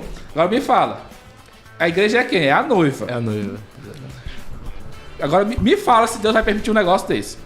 Você vai usufruir da noiva, ter a liberdade com a noiva, sem compromisso com a noiva. De modo. Deus permite uma coisa dessa? Não permite. Não faz sentido. Não faz sentido. Porque, tipo, a pessoa quer participar da glória de Deus sem participar dos sofrimentos. Exatamente. É o que fala. Participar do sofrimento de Cristo para acessar a glória dele. Mas não tem como a gente querer acessar a glória sem passar pelo sofrimento. Isso aí não tem como. É verdade. Não tem como. É igual a gente falou. A gente precisa passar pelo deserto. A gente vai ter aflição. Vai ter um momento que, tipo... E às vezes no ministério você vai passar por provação. Dificuldade. Você acha que era fácil? Viver amarrado nos pés de camelo, comendo gafanhoto e mel? Não é fácil não, velho. João Batista não tava sorrindo o tempo todo naquele momento, não. Ele não fazia aquilo bem ali porque, esporte. Mas pelas suas pisaduras, como disse Isaías, fomos sarados. Aleluia. E Rodolfo Abrantes também fala isso.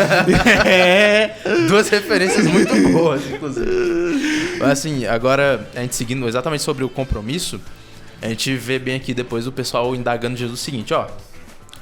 Os discípulos de João estão jejuando. Os mestres da lei também estão jejuando, bem ali. Os fariseus estão jejuando. Mas por que seus discípulos não jejuam? Aí Jesus dá toda uma explicação que muitas vezes confunde a cabeça da galera, né? Fala bem assim, ó. Enquanto o noivo tá com eles, bem ali, com os convidados, eles não precisam jejuar. Mas quando o noivo for chamado e for retirado deles, aí eles vão precisar jejuar. Marcos, deixa eu te perguntar. Quantas vezes o pessoal lá em Levítico, como a gente falou, era instituído para fazer jejum? Quantas vezes? Não. No ano? 10. Não. Era Tinha uma vez. festa. Era uma vez no Yom Kippur. No dia do perdão. Era obrigatório você fazer jejum. Uma vez só. No ano. Aí chega os judeus do segundo templo e fala, não, a gente é espiritual. Vamos multiplicar A gente é diferenciado. O nosso nível é outro. Aí tinha o jejum de Yom Kippur e os sacerdotes falavam o seguinte, ó. Judeu mesmo, judeu raiz, não é esses Nutella aí não. Judeu raiz, jejua 3 vezes por semana. Aí já virou um hábito do pessoal. O pessoal que era judeu, queria dizer que era raiz, que ele tinha compromisso, jejuava os 3 dias na semana. E tinha todo aquele aspecto que Jesus falava, né? Carinha de triste, cabelo todo bagunçado pra mostrar que tava jejuando mesmo. Pra glória da própria pessoa, não é pra glória de Deus. Exatamente. Sim. Aí o pessoal fala, os judeus jejuam 3 vezes, os seguidores dos sacerdotes.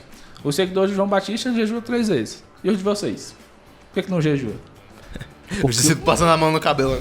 Aí Jesus eu sinto lhe informar, mas é porque lá na Bíblia, em Levítico, tá escrito só uma vez, sabe? Pois é, só no Yom Kippur lá, uma vezinha que é obrigado, sabe? É a questão da restauração do culto. O pessoal vai botando cada vez mais dificuldade, Jesus vai falar sobre isso. Vocês estão exigindo o dízimo do endro, do alecrim, do cominho. Do cominho, exatamente. Mas vocês estão pecando em coisa muito mais grave. Verdade. Estão exigindo uma coisa que estão exigindo coisas que vocês não estão fazendo. Então, os judeus botam essa carga maior para dizer que é mais elite e vai só subir na régua. É só subindo. Não, verdade. Porque para ser santo, precisa, é um nível. É um nível. Não, é aquela história dos 7 dias, 7 vezes, 7 todo dia 7 horas. Cada 7 minutos orar. Toda semana. Aquela coisa deles estavam com uma trave no olho deles e eles estavam reparando em alguma coisinha que estava ali no cisco do olho do outro. No cisco no olho do outro, né? Até mesmo porque você vê que Jesus ele jejuou por 40 dias e ninguém veio, por exemplo, parabenizar Jesus por isso. Você é crente, hein?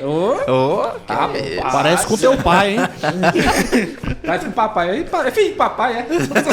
Parece com teu pai, hein?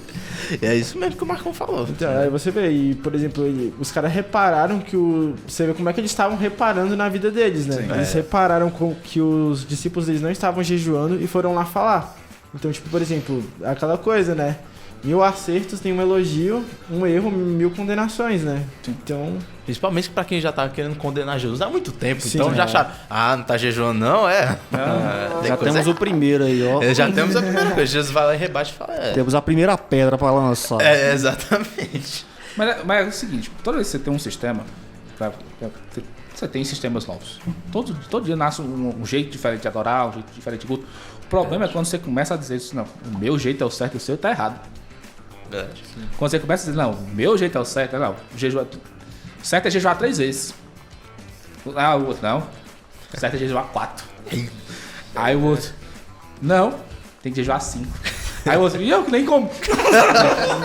40 anos, nunca comi. Tô aqui na graça, irmão. Pois eu nunca comi. Só o cavaco também. Exatamente. Eu tô comendo folha todo dia, vim aqui, tô sempre. Porque o cara tá querendo mostrar com esse negócio, não, eu sou mais santo. Eu sou mais santo. Ele tá dizendo, vocês aí, tudo ralé. Ostentação de santidade. Tudo plebeu. Eu que sou santo aqui nessa bagaça. Tô andando flutuando aqui, ó. Você não tá percebendo? Eu não tô nem tocando aqui, ando. É nesse pique. E tanto que, na próxima pauta bem aqui de Marcos, do capítulo 2, fala sobre Jesus ser o Senhor do sábado. Sim. Né? E assim, Jesus fala uma coisa muito forte bem aqui, que é o seguinte, quando eles estavam ali passando por um campo de cereal, o pessoal olha bem ali e fala, não, pera aí, não. Sábado? Como é que pode? Como é que você pode curar no sábado? Exatamente, não pode curar no sábado, você não pode andar. Não pode. Uai, não disse lá em Levítico também que não é pra trabalhar no sábado? Não dá trabalho não? Curar a pessoa? Estão encurralando Jesus de tudo quanto é jeito bem aqui, não, você pega, né? Esse negócio aí, não. Se você andar 1 quilômetro. Já era. Não, se andar 1 quilômetro, aí não é trabalho. Aí não é trabalho. Mas se andar 1,5, aí é trabalho. Não, 1 quilômetro e 1 metro. É isso. Quem é que tá medindo aqui? Quem é a régua aqui pra medir? Aí o outro, não. Se carregar 20 quilos, não é trabalho não. Não trabalho não. 20 quilos, dá pouco. Agora 20,5. Mas agora tá 21, aí já tá em pecado. 21 é pecado. Aí não pode. Não pode. Regra de 3 ali, ó. De matemática. O pessoal tava realmente igual, tava de olho. Cão guia. 3 vezes 7. Exatamente. 21 não vai. Não vinga, né? Então assim, Jesus tá bem ali com os discípulos no campo de cereal, o pessoal olha e fala, tá errado. É sábado, não pode. Aí Jesus vai lá e recorda essas coisas que Davi fez. Você não viu bem aqui, ó? Davi entrou no sábado, com fome lá, com os guerreiros dele, pegou o pão da presença no sábado. E comeu. Aí o pessoal já fica, não, pera aí, mas... Pera aí, não precisa pegar essas referências aí não, calma lá, vamos conversar, né? Então assim, Jesus fala uma coisa muito forte que é o seguinte, o sábado ele foi feito por causa do homem, e não o homem por causa do sábado. Então ele termina falando bem assim, pra vocês verem que o Filho do Homem também é Senhor do sábado, né? Então olha o poder que Jesus está mostrando bem aqui, na autoridade. Jesus é a autoridade. Então, assim, é uma pauta muito grande, né? Que eles tinham essa questão do sábado bem aqui, eles queriam incriminar Jesus de qualquer jeito, e Jesus dá uma resposta dessa que cala todo mundo. Sim. Né? Assim, não é a única vez que Jesus faz alguma coisa no sábado. Né? O pessoal questionava, indagava Jesus disso durante muitas coisas que Jesus fez. Cura, né? Não só nesse daqui do Campo Seral, mas também cura que Jesus realizou, que inclusive está no capítulo 3, né? Pra gente já pegar bem aqui esse, né, o mesmo feeling. Jesus vai lá e cura no sábado também. Jesus chama o pessoal de hipócrita, que começa a... Né? Não, pera aí, você curou no sábado? Não. Mas pera aí já tá demais. Mas pegou o cereal, a gente perdoa. Agora curar não. Curar não tá na Bíblia. Curar, isso aí você tá fazendo outra coisa e tudo mais aí. A gente tem que lembrar sempre do princípio do sábado, que é o princípio do descanso. Assim, é extremamente importante a gente descansar em relação ao trabalho, para que a gente não venha ter uma série, né, de consequências por conta do trabalho exagerado. Sim. Entende? Então é importante a gente descansar, porque se Deus descansou no 7º dia, mostra que até nós devemos, né, realizarmos a atividade e também descansarmos também descansarmos em Deus. Porque olha só, quando a gente planta uma coisa, mesmo que eu regue todo dia, mesmo que eu olhe todo dia a plantação, mesmo que aconteça tudo, ainda assim é necessário ter a capacidade de descansar e ter fé. Que a planta vai crescer, sem eu ficar lá de olho. Porque descansar é um depósito de fé em Deus. Com certeza. Porque assim, além da gente também descansar e realmente relaxarmos e vivermos outras atividades que não sejam o trabalho, mas também uma atividade de fé, que no dia seguinte poderíamos continuar trabalhando e realizando nossas atividades. Isso. Então, assim, descansar no sábado é uma atividade que não somente é difícil, como também é um mandamento, como também é uma atividade de fé, que a gente tem que depositar em Deus. É algo... O nosso descanso em Deus é uma atividade de fé. Né? Porque, assim, a gente tenta levar tudo no nosso braço, né? Muitas vezes. A gente fala, não, pera aí. Aqui, ó, tô com Deus, então vai no meu braço aqui. Deus tá comigo, né? Eu derrubo aqui a parede. Cadê a queixada do jumento? Né? Dessa queixada de jumento aqui, deixa eu mostrar como é que se faz. Só que a gente entende que não é muito assim, né? Nosso descanso em Deus significa que a gente confia plenamente nele. É verdade. É um exercício de fé. Por isso que é tão difícil. É um exercício de fé, né? Esse descanso em Deus. Então, assim, eles estavam com uma visão muito deturpada do que Jesus queria no sábado, do que Deus queria no sábado, né? Tanto que aqui, quando Jesus vai realizar essa cura, ele fala bem assim, o que é permitido fazer no sábado? O bem ou o mal? Matar ou curar? Né? Então, assim, Jesus ele questiona, o pessoal não tem uma resposta. Né? Porque as pessoas estão focadas no quê? No deixar de trabalhar no sábado. Exatamente. Né? Férias antecipadas bem ali, é dia de folga, pera aí, não. Né? Se uma ovelha de vocês cair em um buraco num sábado, vocês vão esperar chegar até o outro dia pra ir lá e tirar ela de lá? Vocês tiram de lá. Lógico que o pessoal tirava de lá. Então, assim... Você tá nos 20 quilos. E daí, tá dentro dos 20 quilos, pode tirar. Passou um pouquinho dele, 1 grama, e tá condenado, pode ficar aí, né? Então, assim, Jesus, ele tava na mesma ideia bem ali, porque ele tava curando uma mulher. Tava ali com a mão atrofiada. Então, assim, o pessoal tava... Que tava de boa, inclusive. Tava de boa. Tava de boa. Exatamente. Ele nem pediu. Ela tava só ouvindo Jesus lá, tranquila. Fala, não, senhor, tá tranquilo, bem aqui. Passando polêmico. Né? Jesus falou, ó, se vocês deixarem uma ovelha cair no sábado, vocês vão lá e resgatam ela. E a mulher é a mesma situação, ela precisava de uma cura. Jesus estava, não, volta amanhã, sábado, não curo. Tô aqui só na minha, tô tranquilo, tomando água bem aqui. Você vê, você vê que Deus age, inclusive quando a gente não pede. Não pede, verdade. Mas onde é que ela tava? Ela tava na igreja. Tava com Jesus. Ela tava buscando Jesus. Ela tava lá na presença de Jesus. Exatamente. Ela não tava lá. Se ela estivesse em casa, ela não tinha recebido a cura. Não tava. E aí? Ela tava no lugar certo. Tava no lugar certo. Na hora certa. Exatamente. E com a pessoa certa. Né? Amizade, de novo. Amizade. Quem levou ela pra lá, pra sinagoga dessa vez, né? Cara, você vê, tipo, como que os caras estavam sedentos, tipo, com a faca e o queijo na mão pra pegar Jesus, né, velho? Que você vê que Jesus, ele até... Acho que se Jesus tomou até essa atitude, até às vezes dá uma impressão que é pra esfregar na cara dos caras ali. Sim. Que, tipo, ele era senhor do sábado, ele fazia... Desculpe. Ele fazia tudo que eles não queriam, tipo assim, mas era o certo. Porque eles estavam tão naquela de religiosidade que eles deixavam de fazer coisas, assim, coisas boas por conta da religiosidade. O exemplo aqui é a cura no sábado. Eles deixavam... É aquilo, você vai omitir socorro a uma pessoa só por causa que é sábado? Sim.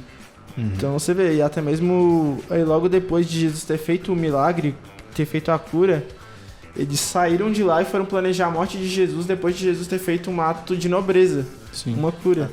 Verdade. Jesus não fez mal pra ninguém, mas o pessoal saiu dali possesso. E assim, o pessoal tava querendo matar Jesus a qualquer custo, né? Jesus não bateu em ninguém, Jesus não matou ninguém, não fez mal pra ninguém. Jesus curou, né? E assim, quando eles vão lá e resgatam, por exemplo, a ovelha deles bem ali, eles estão tranquilos.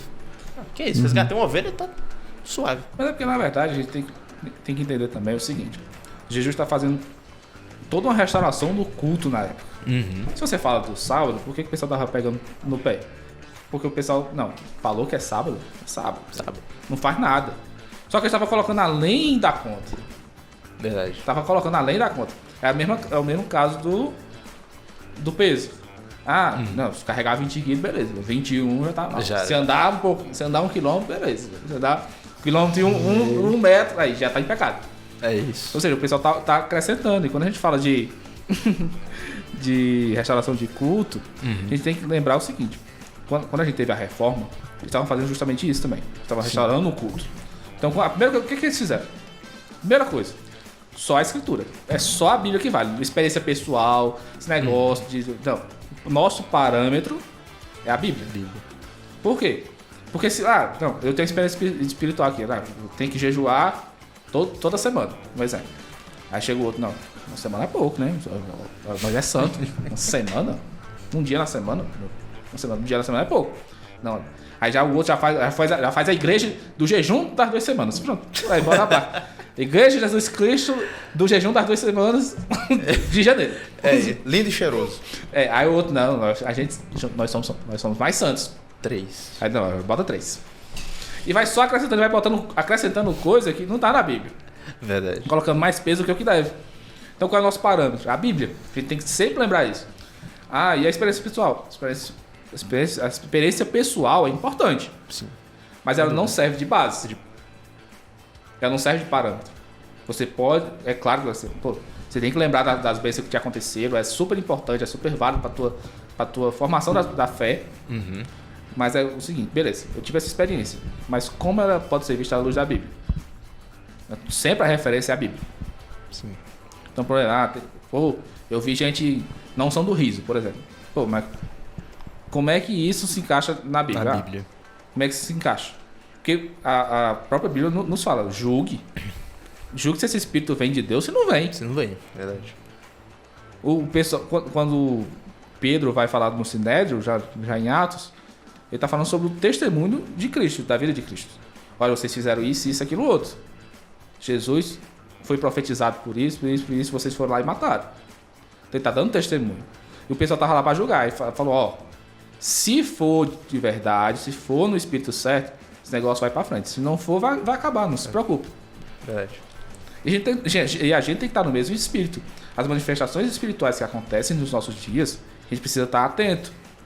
E não é atento para julgar e dizer, isso é tudo na carnalidade. Que é muito fácil também dizer, o pessoal que está rodando no manto é tudo na carnalidade. É muito fácil. É muito fácil dizer, o pessoal que está no jejum, é tudo isso, é tudo. Só quer ser santarrão. Esse bando de religioso. Verdade. É um bando de religioso. E vira um atacando o outro. Não, o pessoal que jejuma, tudo religioso, esse negócio de jejum.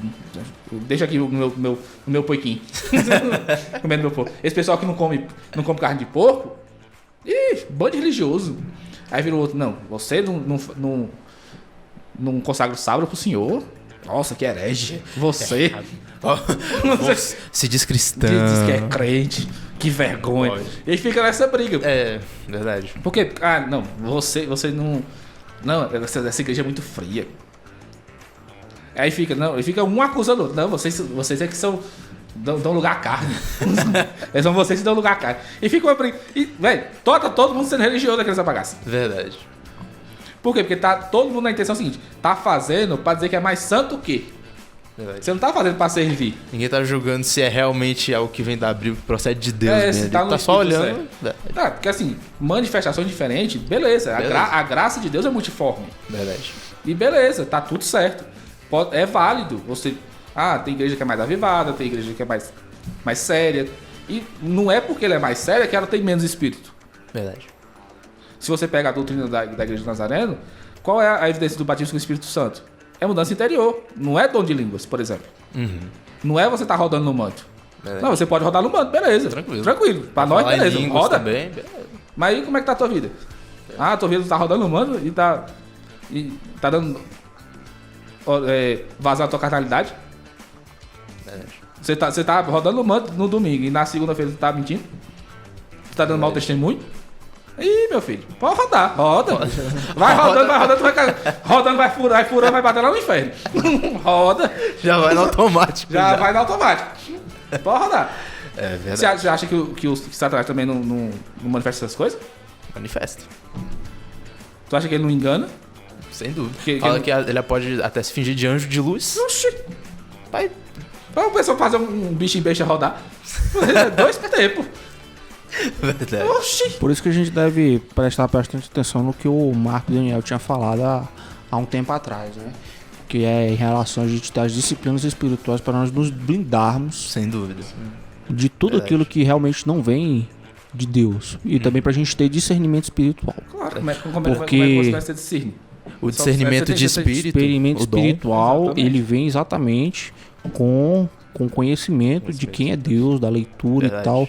Que nem o Marcos falou lá no início da nosso podcast. Isso é tão importante que, tipo assim, diz que quando vier o falso profeta, ele vai fazer chover fogo do céu. Sim. E vai ter muita gente que vai ser enganada por isso. Vai. Fala, pera, tá vendo chover fogo do céu? Não. De Deus. É de Deus. Pronto. Né? Bateu o martelo na mesa de Deus. Pronto. E muita gente vai ser enganada nisso, sabe? Então, assim, igual o Samuel falou, Satanás também manifesta essas coisas. Engana. Né? Então, assim, se você não conhecer bem quem é Deus, não tiver o discernimento, amigo, você pode ser enganado E fácil. outra, você pode se enganar também pelo outro lado. Mas Eu tô falando aqui do cara que roda, beleza. Vamos falar do outro lado O cara que também. não roda. Mas o cara aqui, eu tô de terno, paletó, terno, até o talo aqui, ó. Bíblia debaixo do braço Bíblia aqui. debaixo do braço, a Bíblia desta grossura. Não é essas Bíblias do celular, isso é carnalidade, meu filho. Tem que andar com as Bíblias deste tamanho assim, ó. Verdade. Bota no braço, olha aqui no terno. Paz do Senhor, irmão. E o cara, é só aqui, é só no visual. Isso. Aí chega em casa, é outra pessoa, transforma.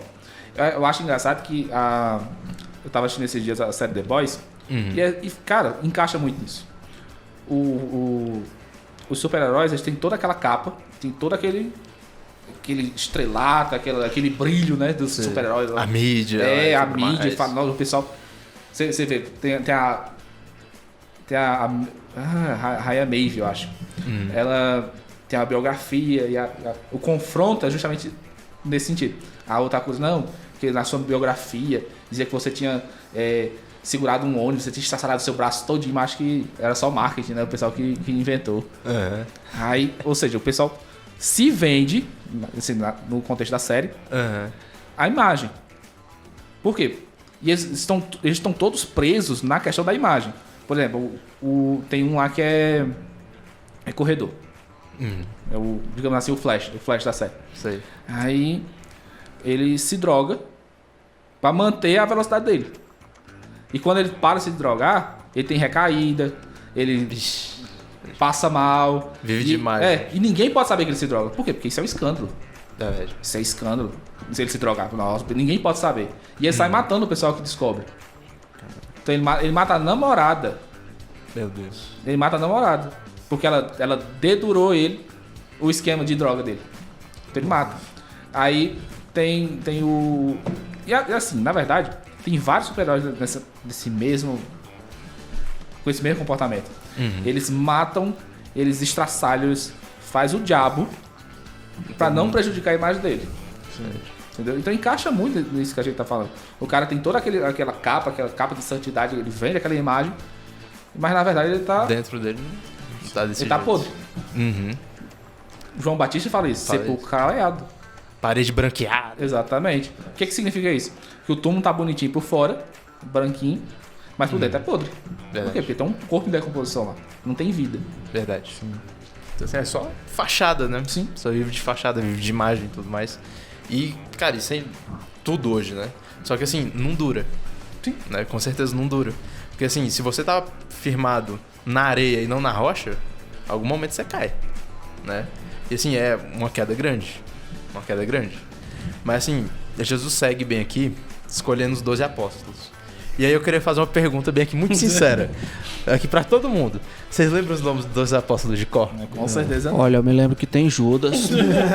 Judas, esse daí é impossível de esquecer. Irmão, eu tento muito, é sério, eu tento muito lembrar o nome de todo mundo, só que eu não consigo. Sabe o que é uma coisa que eu sempre quis saber? Se cada um deles é de uma tribo. De uma tribo de Israel, né? É, mas eu acho que não é não, você sabia? Não, Acho que não é não.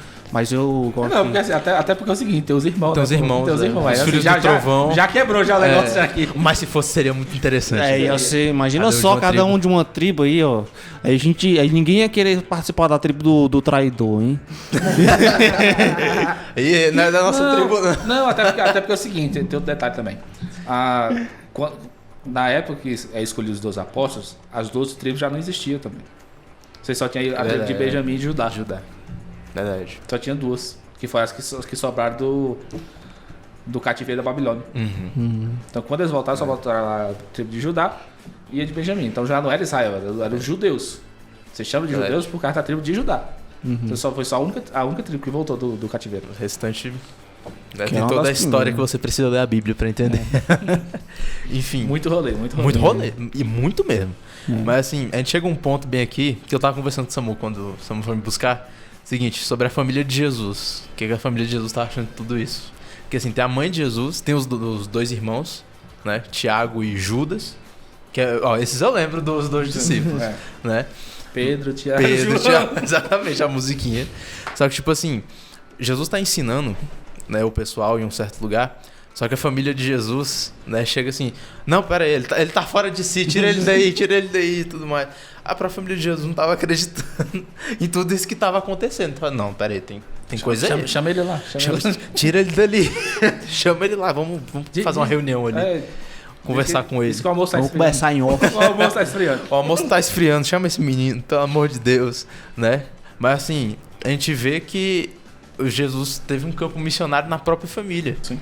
Né? A gente vê depois que assim, os dois irmãos, que é Judas, ele tem uma carta, né, no Novo Testamento, e Tiago também.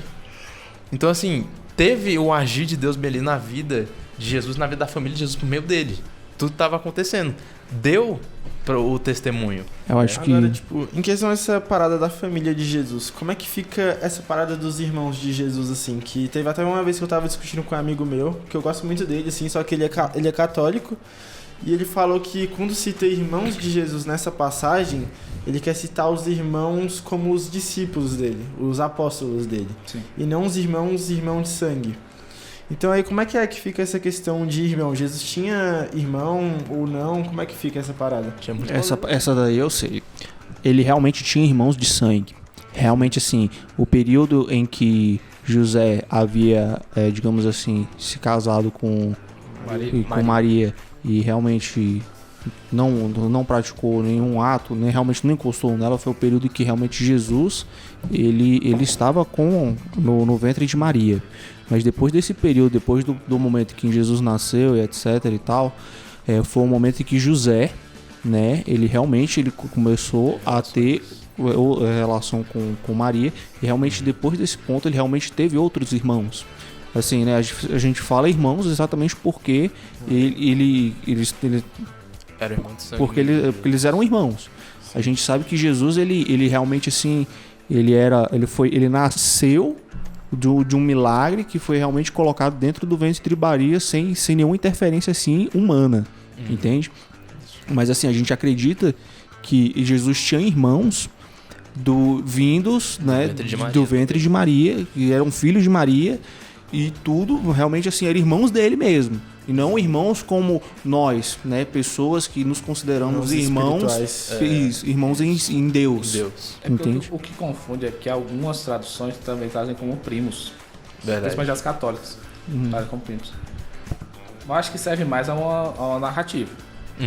Porque é o seguinte, no uso, e tem assim várias pessoas que entram no mesmo consenso, teologia irmão.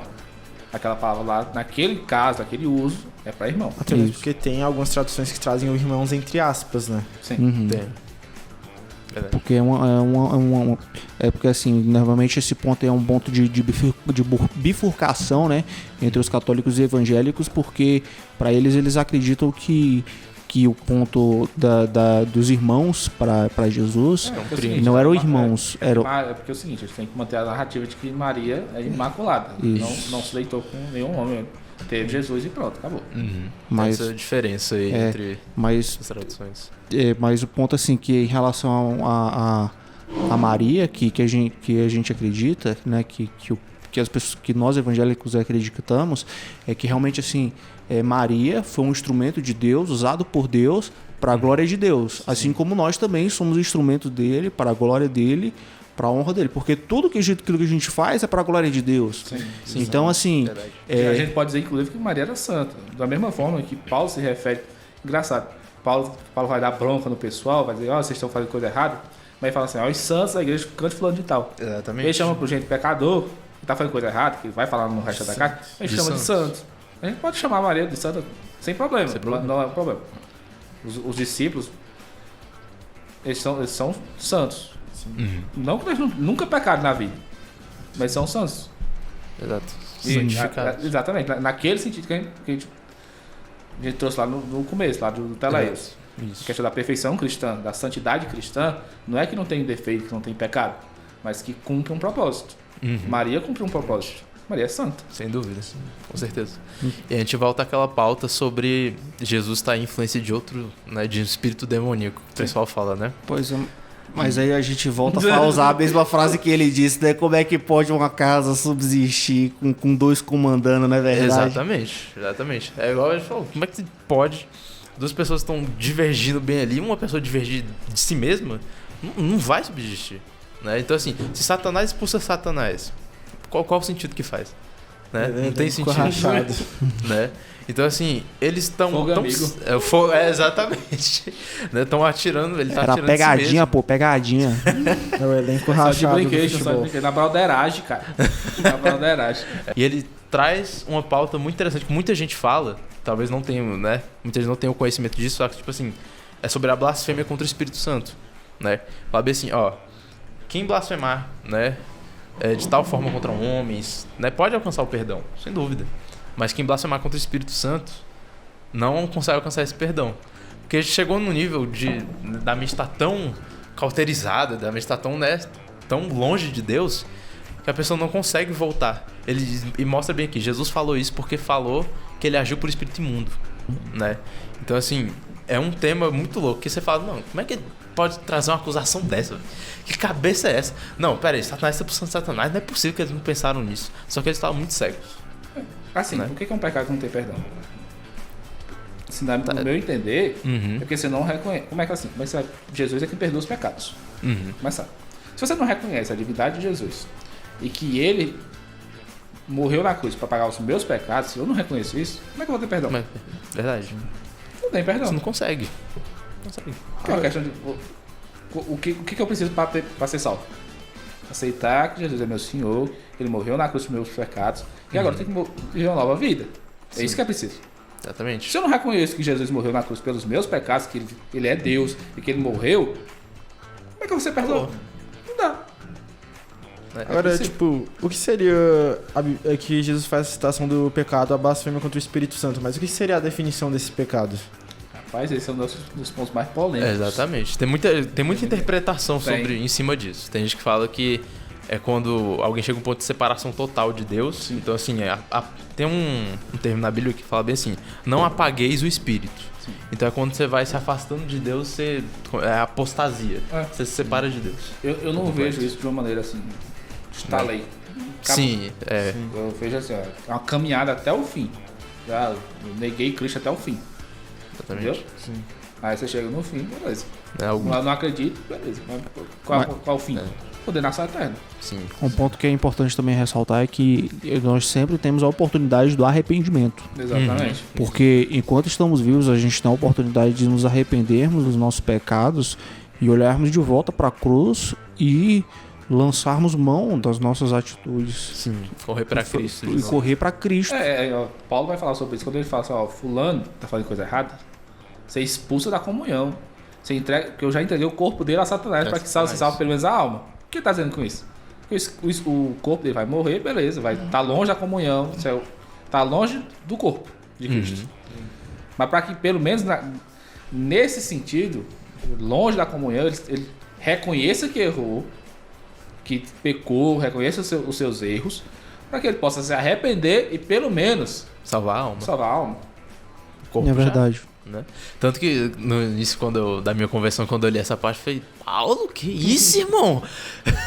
Será que eu estou pecando contra o Espírito Santo, né? A primeira coisa que a gente pensa. Exatamente. Eu ficava desesperado, né? Porque assim, cara, será que eu já cometi esse pecado alguma vez? Eu ficava desesperado. Eu falei, não, peraí. Porque eu não tenho como. Como é que se eu já cometi esse pecado, será que agora já era? Agora eu vou pro inferno e agora pronto, acabou. O que eu fizer aqui já era. Né? Só que aí depois minha mente fala, cara, peraí, ainda tô vivendo uma vida com Cristo, ainda tenho essa chance de arrependimento. Então não é possível que eu tenha cometido isso. Se Jesus falou que não tem perdão, né? Então assim, tem muita interpretação em cima disso, do que é, de como que faz, né? Se é instantâneo, se não é. Tem muita gente que pensa de forma diferente, só que sim, a forma que o Samuel explicou bem aqui é algo até o fim.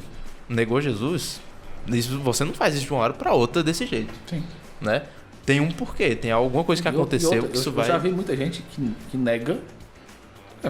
Ateu, por exemplo. Eu tava conversando agora um pouco em off, tava falando sobre ateu, que ele nega, ele não acredita, falando, não, isso aqui é mentira. Aí teve uma experiência ruim, o que aconteceu? Se converteu. Exato. Tem gente que tá na igreja, aí não, teve uma decepção com a igreja, teve decepção com Cristo, com Deus. Assim, eu não vou entrar nem no método, mas enfim. Teve uma decepção. Aí se afastou dos caminhos, né? Agora eu nego toda a minha história. Aí depois, no desenrolar, o que acontece? Foi besteira que eu fiz. Aí retoma esse caminho. Volta. Assim, tem jeito. Verdade. Tem arrependimento. Se você ainda tá vivo, você ainda tá suspirando. Ainda tem jeito. Tem chance. Né? E assim, essa chance que a gente precisa continuar pregando, né? Levar o arrependimento. É possível você se arrepender e viver uma vida com Cristo. Porque assim, Jesus fala bem aqui no final. Quem são os meus irmãos? Né? Quem é a minha mãe e os meus irmãos? Que a família de Jesus vai lá procurar ele, né? O pessoal fala, Jesus, sua mãe e seus irmãos estão ali fora, né? Jesus fala, quem são, né, minha mãe e meus irmãos? Ele vai filosofar, né? Aí, o pessoal pensa, ou ele vai filosofar, então pensa, já se esqueceu? Como é que pode? Amnésia? Né? Não, realmente tá louco o homem, né? Só que assim, Jesus traz uma reflexão bem aqui muito grande, que é o seguinte: quem faz a vontade de Deus, esses são os meus irmãos e a minha mãe, né? Não que, nossa, eu sou mãe de Jesus, como assim? Não, mas Jesus está falando que você participa da família celeste agora, você está no sangue de Cristo. Você participa do corpo da comunhão. Exatamente, você está em comunhão comigo. Um ponto muito importante também, Samuel, que você está levantando, é que olha só, em Tiago depois vai falar o seguinte: o verdadeiro evangelho, ele é cuidar dos órfãos e das viúvas. Quem são os órfãos? O que é um órfão? O órfão é uma pessoa sem pai? Então, é nós buscarmos pessoas que hoje não tiveram acesso a Jesus, a Deus, não tiveram acesso ao Pai Celestial, e buscarmos elas e evangelizarmos elas para que levarmos ela para quem? Para o Pai que é Deus.